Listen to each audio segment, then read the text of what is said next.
C'est l'avant-dernière conférence de cette usine extraordinaire. J'espère que vous avez passé un bon moment sur l'exposition. Merci d'être là, nombreux, pour accueillir un invité exceptionnel. En tout cas pour nous aujourd'hui, on en a eu plusieurs pendant ces 3 jours, puisqu'il est directeur du CEA de Cadarache. Je ne sais pas si vous savez ce qu'est le CEA. En tout cas, on va tout savoir sur le CEA dans quelques minutes avec Jacques Véron. Merci de l'applaudir.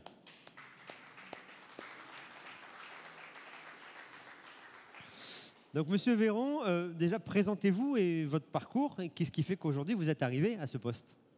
Alors d'abord, je voudrais dire que je vais ne pas avoir le même accent que l'intervenant précédent, puisque je suis parisien, je parle pointu. Pour autant, moi j'aime cette ville et j'ai commencé mon parcours professionnel au Marin-Pompier de Marseille pendant quelques années. J'avais arrêté après un bac scientifique. Je devais être un adolescent un peu compliqué. Et ça, c'est pour les parents. Et puis, au gré des possibilités qui m'ont été offertes au sein d'un grand établissement comme le CEA, j'ai repris mes études, j'ai fait une maîtrise à la fac de Bordeaux, et puis par parcours interne et par les opportunités que j'ai su saisir, par de la mobilité géographique aussi, j'ai quitté cette région, je suis retourné en région parisienne, à Bordeaux, voilà. Et donc je dirige le centre de Cadarache depuis le mois d'avril. Avant ça, pendant 3 ans, j'ai dirigé l'agence ITER France, qui est implanté à Cadarache aussi et qui assure pour le projet ITER, un de nos voisins, et qui expose ici aussi, comme nous. J'ai assuré le soutien à ce projet au nom des engagements de la France. Et avant ça, j'ai été directeur du centre CEA de Saclay. C'est un centre de 6000 personnes, un centre de recherche en région parisienne. Voilà à peu près le parcours. Je ne suis pas un ingénieur, mais je travaille avec des ingénieurs. Parcours original, d'accord. Assez original, oui, c'est vrai. Très bien. Parlez-nous du CEA, ses missions et son organisation. Le CEA, c'est un établissement de recherche de pratiquement 20 000 personnes, alors qui est au service de l'État, au service des citoyens et au service des industriels et des entreprises. Il a un budget de pratiquement 5 milliards d'euros. Dans les activités, il y a 1,8 milliard qui sont consacrés aux activités de défense nationale. Le CEA est en charge de produire les têtes nucléaires, donc ce qu'on met au bout des armes pour assurer notre dissuasion. Et puis sur les parties activités civiles, on a un budget d'un peu plus de 2 milliards. Et puis le troisième pavé de plus d'1 milliard d'euros, c'est ce qu'on appelle l'assainissement-démantèlement. Le CEA a des installations, il a été créé en 1945 par le général de Gaulle, et il a des installations qui, quand elles vieillissent, doivent être assainies et pour certaines déconstruire. Donc assainissement-démantèlement, on assume notre passé. Je pense que c'est important de montrer que dans nos activités, en particulier dans le nucléaire, on est capable de faire ça. Quand ça a été créé, c'était uniquement pour l'énergie atomique. Alors l'énergie atomique, application militaire et application civile, le général de Gaulle considérait que pour que la France ait une place dans le monde, il fallait qu'au plan stratégique, elle ait la dissuasion nucléaire et qu'au plan énergétique, elle soit le plus indépendante possible. Et donc ça, c'est le nucléaire qu'on appelle nucléaire civil. D'accord. On a 4 grands domaines d'activité, j'en ai déjà parlé, donc la défense et la sécurité, l'énergie nucléaire et les énergies renouvelables, puisque depuis 2008, le CEA s'appelle le Commissariat à l'énergie atomique et aux énergies alternatives. Donc on travaille pratiquement autant pour l'ensemble des énergies, en plus de l'énergie nucléaire. C'est vrai qu'on a une image nucléaire souvent quand on entend CEA, mais vous avez autant d'activités sur les énergies renouvelables et alternatives. Oui, on va pas le renier, hein, donc on est quand même notre cœur d'activité pour l'État, pour la société, ça reste la recherche pour le domaine nucléaire et l'énergie nucléaire, mais on travaille aussi sur l'hydrogène, sur le photovoltaïque, en particulier à Cadarache, donc avec le solaire, produire de l'énergie, et puis sur la biomasse à partir des algues, à partir des micro-algues, à partir des plantes. Donc on mène toute une série de recherches. Notre ADN, c'est de travailler sur les énergies qu'on dit bas carbone, c'est-à-dire des énergies qui ne produisent pas, comme le nucléaire, qui ne produisent pas des gaz à effet de serre, parce que le réchauffement climatique repose là-dessus. Et puis on a deux grands domaines qui sont issus de la recherche sur l'énergie et sur la défense. C'est ce qu'on appelle la recherche technologique.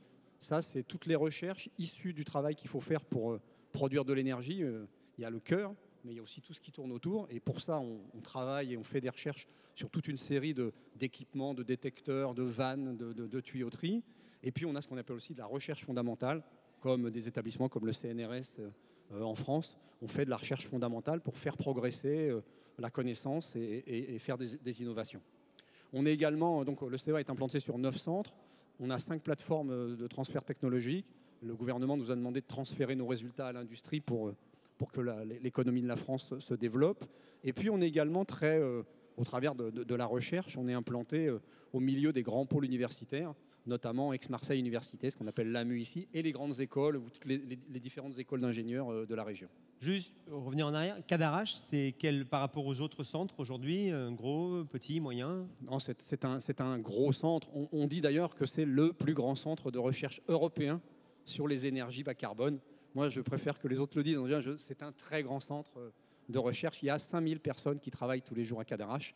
On est voisins d'Iter, où il y a 3000 personnes, donc c'est un bassin d'emploi de 10 000 personnes au nord du département des Bouches-du-Rhône. Sur les 5000 personnes, il y a 2400 personnes du CEA. Si ITER s'est implanté là, il y a certainement une raison. Bon, je sais que c'était au niveau mondial la question se posait, mais se venir ici à côté d'Aix-en-Provence, près de chez vous, il y avait une raison? Oui, alors il y avait de la place, la région est belle, on pouvait accueillir un projet de cette ampleur, mais il y avait aussi un institut de recherche sur la fusion par confinement magnétique au CEA, un institut de recherche de 300 personnes qui travaillait sur la fusion. Et entre l'engagement des collectivités qui ont bien soutenu ce projet, la région, le conseil départemental, les conseils départementaux et puis les métropoles, plus cette capacité scientifique et technique que représentait ce qu'on appelle l'IRFM, l'Institut de recherche sur la fusion par confinement magnétique du CEA, ça a fait emporter la candidature de la France. Donc je disais, une intégration aux pôles universitaires et aux écoles. Dans tous les métiers, je dis les écoles, mais il y a aussi les instituts de technologie. On recrute à tout niveau. On a recruté pratiquement 400 personnes depuis 2015. Donc 400 embauches, 60% de cadres d'ingénieurs et de chercheurs, et donc 40% de techniciens avec des BEP, des CAP, des bacs et des BTS dans 2 grands domaines pour les techniciens. C'est essentiellement la sécurité et l'exploitation de nos installations. Il y a un petit film qui va montrer un peu tout ça. Donc le CEA recrute encore? Le CEA recrute encore 70 à 80 personnes par an au moins. Voilà. Donc on est très impliqué avec les entreprises aussi. On a créé des startups. Des entreprises comme ST Microélectronique, Areva et Soitec sont des entreprises qui sont issues du CEA. Et puis on a créé des startups, pas loin de 200 depuis 2012. Voilà les grands domaines. On ne travaille pas que dans le nucléaire, vous le disiez. Alors, la dissuasion française, elle se fait aujourd'hui grâce au CEA, le parc nucléaire aussi, mais vous le voyez, le premier scanner français, il est issu des recherches du CEA. Le premier test de dépistage d'Ebola, il est issu du CEA. La maladie de la vache folle aussi, c'est un système de détection du CEA qui a permis, dans les début des années 2000, de dépister beaucoup mieux cette maladie. Et puis vous avez sur cette diapositive l'ensemble des domaines, vous voyez, les domaines très variés sur lesquels on travaille. Voilà, on est très impliqué au niveau européen. Aujourd'hui, la recherche, elle ne se fait plus seulement en France, c'est impossible. Parler du projet ITER, c'est 35 pays, c'est 7 grands partenaires, 35 pays qui travaillent sur des installations comme ça qui coûtent souvent des centaines de millions d'euros, voire des milliards d'euros. Des milliards. Et donc aujourd'hui, il faut se regrouper. On est un des partenaires de l'Europe, un des partenaires de la recherche. Voilà quelques grands domaines d'activité que nous avons. Très bien. Vous aviez une vidéo, je crois, sur laquelle vous pouviez commenter pour pouvoir parler un peu des métiers. Je crois qu'il faut cliquer une deuxième fois, à mon avis. Voilà, c'est bon, il est parti. Il s'est lancé tout seul, le monsieur m'a dit que ça se lançait tout seul, donc très bien, merci. Donc c'est une vidéo, puis c'est un petit cours d'anglais, parce que je crois qu'elle est sous-titrée en anglais. Donc, mais on n'a pas mis le son. Je veux simplement illustrer dans mes propos, et pour tous les étudiants, les collégiens qui viennent sur cette exposition, cette manifestation, l'usine extraordinaire, où on a un stand, vous avez vu peut-être à l'entrée. Je voulais illustrer que même si nous sommes un grand établissement de recherche, la recherche, elle passe par effectivement un travail de la tête, donc avec des ingénieurs et des chercheurs d'écoles d'ingénieurs, de l'université, des docteurs en physique, en sciences, mais elle passe aussi par tous les autres métiers qui permettent de faire de la science, qu'on appelle les métiers du soutien ou du support technique, scientifique et de gestion. Et donc, vous allez voir sur ce petit film de quelques minutes, d'abord les installations du CEA. Alors, voilà des installations. C'est vrai que vous êtes quand même bien installé. Oui, il y a de la place. Sympa. Quand on dit le plus grand, je plaisantais avec mes collègues de la communication en disant, voilà, le plus grand, 1600 hectares. On doit être le 3 ou 4e domaine clôturé de France en termes d'espace. J'espère qu'on est le plus grand, ou un des plus grands en tout cas, pour les recherches qu'on mène à Cadarache.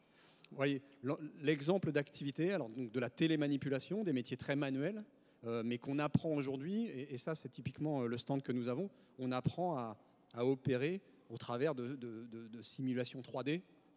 Allez, avant la fermeture, sur le stand qui est juste à côté. Voilà, et il montre ça d'ailleurs, voilà, il montre ce qu'on appelle des labos chauds.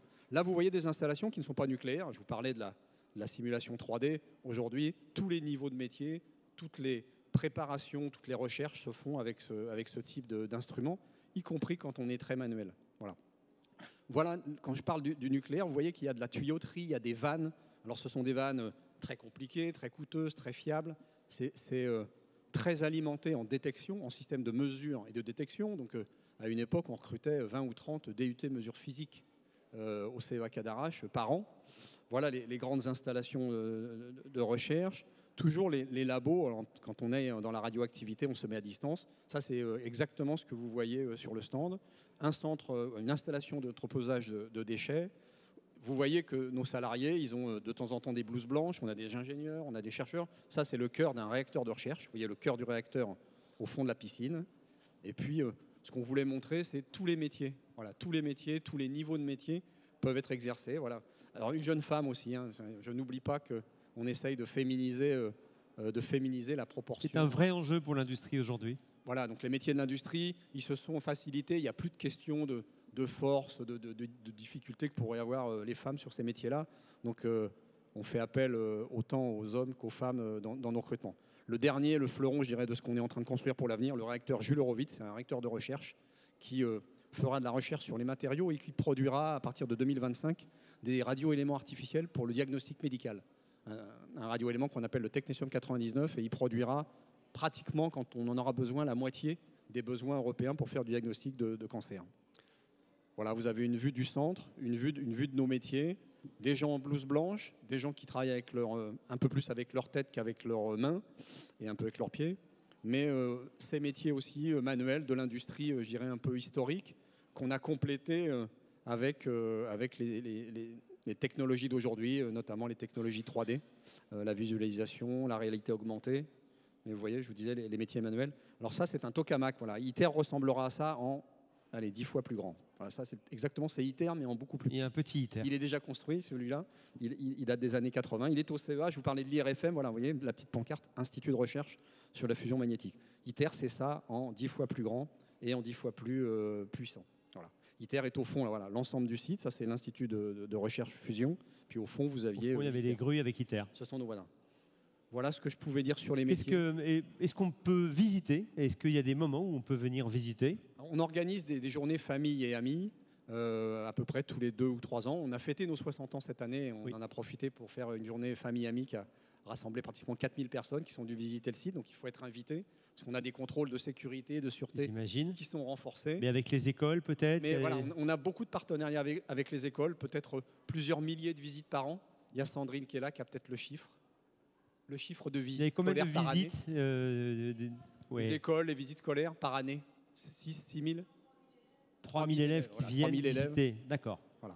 Plus des journées scientifiques, toi aussi. Ça, c'est au 3e, réservé au 3e. Moi, je n'avais pas prévu de lui poser une question. Donc, voilà, ça va. Scientifique, toi aussi. On a plusieurs opérations aussi nationales dans lesquelles on s'inscrit pour faire connaître la science. Voilà, je parlais de la visualisation 3D, des métiers, vous voyez, un peu, voilà, on est capable de monter un peu loin.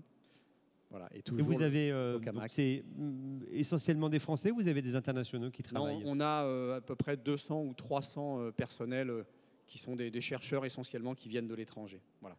Et des conditions de vie, de travail, des conditions sociales qui sont, de mon point de vue en tout cas, très très bien. Voilà, très bonnes. Vous m'aviez dit, ouais. C'est pour ça qu'on continue à recruter. On est en Provence, on fait de la recherche de haut niveau, on a chaque année des très beaux résultats. On travaille pour la société dans toute une série de domaines qui font, de notre point de vue, progresser les capacités de la France, qui permettent de garantir son indépendance énergétique et son indépendance militaire avec la dissuasion. Voilà. Est-ce qu'il y a une question qui, au bout de l'élève, que vous voudriez poser à cette occasion? Non? Il nous reste à vous remercier. Merci beaucoup pour toutes ces explications. Je vous invite à rester dans quelques minutes. Nous avons la dernière conférence. Pour moi, c'était ma dernière. Ça fait 2 jours. Donc, je vais faire une photo avec vous quand même pour marquer l'événement. Merci de rester 2 secondes. Je vais faire une photo avec tout le monde. Voilà. Merci beaucoup de nous avoir suivis pendant ces 2 jours et je vous invite pour la dernière qui va se dérouler. Merci, à bientôt.